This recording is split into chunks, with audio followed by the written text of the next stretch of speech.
La plupart des personnages de la Bible n'ont jamais existé, ce sont des archétypes représentant des forces spirituelles.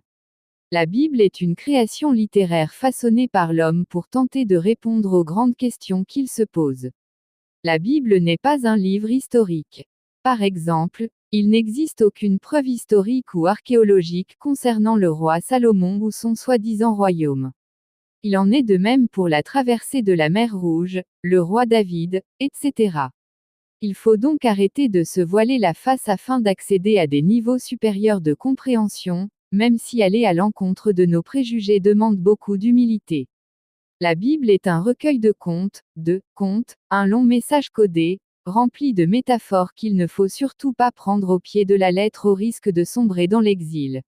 Il en va de même pour le christianisme, religion basée sur du vide, sur un personnage créé de toutes pièces. L'islam, enfin, qui n'est qu'une continuation de l'imposture monothéiste, constitue en quelque sorte une ultime hérésie. Le mal est fait. Le venin des religions monothéistes a imprégné les peuples du monde entier. Mais, là même où nous avons sombré, nous pouvons trouver le divin.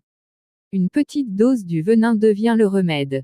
Et c'est avec une lecture intérieure, faisant place au symbolisme, que nous sublimerons la Torah pour qu'elle prenne une dimension messianique, une nouvelle Torah.